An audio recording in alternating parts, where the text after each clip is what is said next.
Welcome back to the deep dive. Have you ever had that feeling, the one where you start a big, ambitious project, maybe writing a book, a new fitness goal, launching something, Yep. and you're all in, you've got the new gear, the planner, but then just a few weeks later, poof, it fizzles out. You're back at square one, feeling that wave of self-criticism.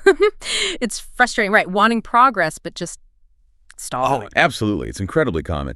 And what's interesting is how quickly people jump to, oh, I just don't have enough motivation, or maybe I'm not cut out for this. Right, blaming themselves? Exactly. But our research and a lot of psychological work suggests something else. Usually 9 times out of 10, it's not a motivation problem, it's a consistency problem, a follow-through problem. No. Think about the really successful people, the outliers. Often they aren't necessarily the smartest or even the most hyped up motivated every single day. They're just the most consistent. They're willing to do the same boring but essential stuff day in and day out. That's the engine. Okay, let's unpack that because that sounds crucial. Our mission today, then, is to cut through the noise about goal setting and give you something really solid, a psychologist-backed structure to build, unbreakable consistency. Exactly. It's built around this framework called the 90901 rule. The 90901 rule. We're going to get into the mechanics, sure, but also why it works, how applying it can actually start to reshape your identity, change that story you tell yourself about what you're capable of. All right, so before we get to the fix, let's dig into the problem a bit more.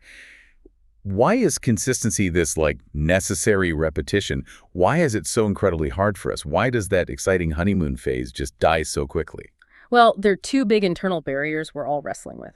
The first one is almost evolutionary. Our brains are wired to crave novelty. New stuff. Yeah, new goals, new planners, new routines. It gives you that little dopamine hit, feels great, feels productive just starting. But real mastery, getting truly good at something, that takes repetition. Which isn't shiny. No. It's slow, it can be boring.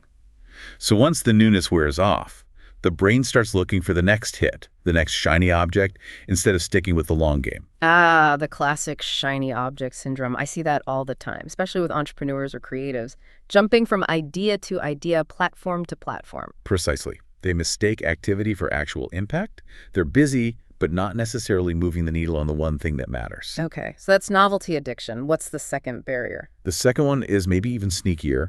It's using your feelings as your guide for action, relying on motivation. But isn't motivation good? It feels good, but it's totally unreliable. It's like a wave, right? It comes in strong, then it just goes out. If you only work when you feel like working, your progress becomes, completely unstable. Like an emotional weather report dictating your output. Huh. Yeah, I can see that. Forecast today. Cloudy with a chance of procrastination. Exactly. Real consistency means showing up regardless of the feeling. It's about making and keeping these small, non-negotiable promises to yourself. That's what shifts things long term. And the top performers, they seem to get this instinctively. You look at the greats in any field, their success is built on just relentless, often boring repetition. Absolutely. Take Steph Curry. Best shooter in basketball history, arguably. For over a decade, he does the exact same 90-minute pregame routine. Yeah. Every single game. Wow, 90 minutes, same thing. Same thing. That skill isn't magic. It's thousands of hours of ritualized, unglamorous execution. Or that story about Kobe Bryant. Oh, yeah, the Dwayne Wade story. It's incredible. Wade said he watched Kobe's routine, shoot from the top of the key, move to the left elbow, shoot, back again, over and over. Just those spots. For 30 minutes straight. Wade thought, okay, I know exactly what he's going to do in the game. But even knowing, he often couldn't stop it. Yeah. Because Kobe had drilled that specific repetitive of tens of thousands of times. It was automatic. That kind of automaticity, that's not coming from feeling motivated every day. Not a chance. It comes from radical consistency. Okay, so consistency is the anchor. Then this 90901 rule, that's the structure to force it. Tell us how it actually works. What's the rule? It's actually really simple in concept. The challenge is in the doing, of course. The rule is, for the next 90 days, you spend the first 90 minutes of your workday focused purely on one thing. One single thing. Your most important task, your MIT. Just that. And I want to jump in here because the material really stresses this isn't just blocking time on your calendar.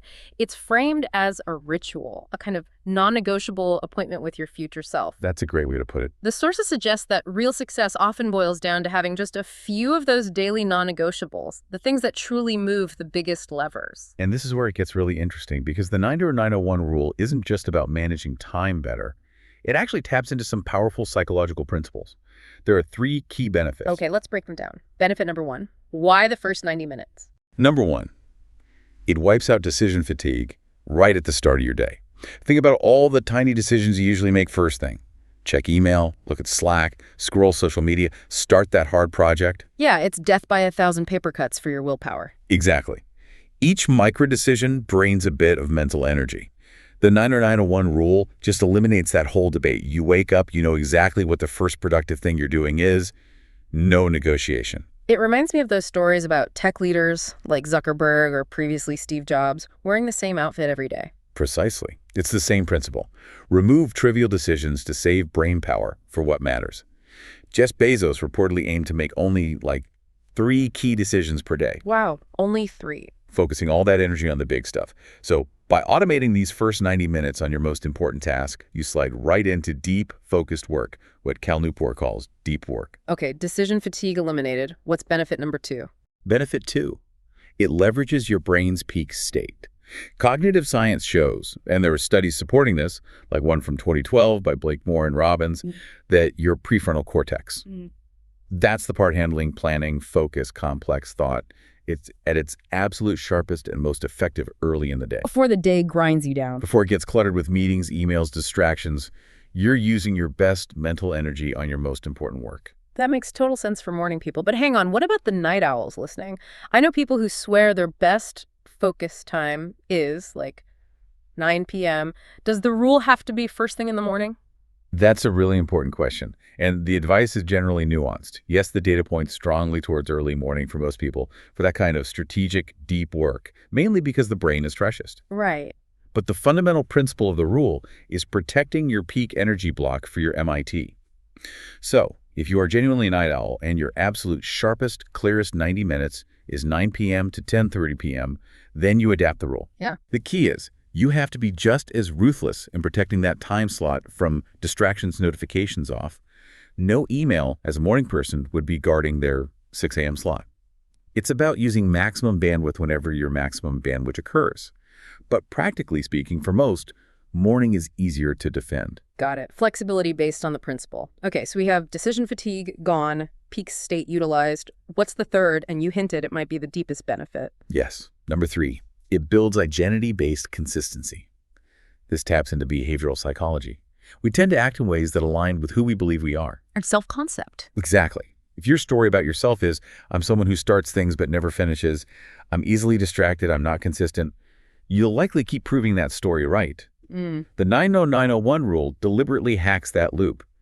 By showing up day after day for 90 days and doing the work, you're feeding your brain constant, undeniable evidence. Wait, I am the type of person who shows up. I do protect my focus. I do keep promises to myself. So it creates a conflict. The old identity says, I'm lazy, but the daily action screams, I'm disciplined. And the brain hates that conflict. It's called cognitive dissonance. Eventually, it has to reconcile it. And usually, it starts to align the belief with the consistent action. It rejects the old, weaker identity. Like the research on identity-based habits shows. Precisely. Yeah. Your identity becomes, I am a consistent person, because that's what you see yourself doing. Yeah. And once that shift happens, the behavior isn't about willpower anymore. It becomes automatic. It becomes much more natural, part of who you are. That's the ultimate goal. That is powerful. Okay, so we understand the why. Let's get super practical. How does someone listening right now actually start this tomorrow without getting completely overwhelmed? Step 1 seems crucial. Pick your one thing. Yes. You absolutely have to nail this. Identify your keystone habit or your biggest lever, not 4 goals, 1 task. Ask yourself, what single activity, if I did it consistently for 90 minutes a day, would make the biggest positive impact or make other things easier or even unnecessary? Needs to be high impact, not just busy work. Definitely. Think impact, not just activity. Checking email, that's activity. Responding to Slack messages, activity. Necessary, maybe, but not your MIT for this purpose. So an example of an impact task. Okay, so you want to write a book. Your MIT could be write 500 words. That's it. If you do that for 90 days. 500 words times 90 days. That's 45,000 words. Exactly. That's a solid book draft, maybe even 2 shorter ones, achieved just through that one consistent, focused block. Or for a business owner, it might be draft 1 strategic proposal or code core feature X. Focus on the output that matters. Got it. Pick the one big lever. Step Right. 2, choose your sacred block, making it non-negotiable. Non-negotiable is the key word. It needs to be the first focused work block of your day. Before email sucks you in, before the meetings start, and you have to engineer your environment. Phone off. Or, better yet, phone in a completely different room. Seriously. Noise-canceling headphones can be great. And consider using the same trigger each time.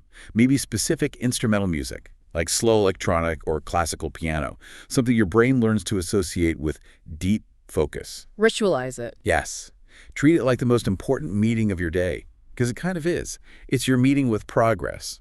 Okay. Step 3, track the days. Make it visible. Yes, externalize it. Get a big physical wall calendar, not just an app. Think old school. This is the Seinfeld calendar method. The don't break the chain idea. Exactly that. Every single day you complete your 90 minutes on your MIT, you put a big satisfying red X on that day on the calendar, you start building a chain of X's. And the psychology is you get invested in that chain. You start to hate the idea of seeing a blank space. That visual momentum is surprisingly powerful. Your main goal becomes, don't break the chain. And just for context, the science suggests it takes around 66 days, on average, of doing something daily for it to start feeling automatic. So 90 days gives you a good buffer to really embed it. You're building focus muscle memory. Love it. Okay, final step. Step 4. Plan for resistance. This is critical because resistance will come. Expect it. People fail here because they think consistency means it always feels easy. Right. They think if they feel bored or tired or uninspired, something is wrong. No, that's normal. You will get bored sometimes. You will doubt if it's working. You will desperately want to skip just this one day. That's the comfort zone tantrum you mentioned. That's exactly what it is. Your job isn't to make the resistance disappear. Your job is to expect it, normalize it, and then do the work anyway. Show up even when you don't feel like it. Okay, but what if you do slip up? What if you miss a day? Is it all over? Absolutely not. And this is crucial for sustainability. Missing one day is not failure. It's feedback. It's data. Maybe you need to adjust your start time or your environment wasn't quite right. Learn from it. But there's a key rule here, isn't there? The most critical rule for maintaining momentum after a slip. Do not miss 2 days in a row, ever. If you miss Monday, Tuesday is non-negotiable. You get back on track immediately. That prevents one bad day from turning into a downward spiral. So the goal isn't perfection. No, it's maximum possible consistency. It's about the long haul. And over those 90 days, stringing together all those imperfect but consistent efforts, that builds real self-trust, doesn't it? Real confidence. Tremendous self-trust, because you've seen yourself do it. When consistency becomes part of your identity, woven into who you believe you are, it stops feeling like a chore you have to force. It just becomes... It becomes natural, automatic. That's the transformation we're aiming for. So if we accept that idea that your identity is really just who you think you are, based on what you've seen yourself do consistently in the past, then the final thought for everyone listening is this. What single non-negotiable action are you going to commit to, starting today, so that 90 days from now, you're looking back at someone who is becoming the person you want to be? Pick that one thing. Set that sacred block. Get that calendar ready. And make that first X today. Start building that chain. Get consistent. You can do it. We'll catch you on the next deep dive.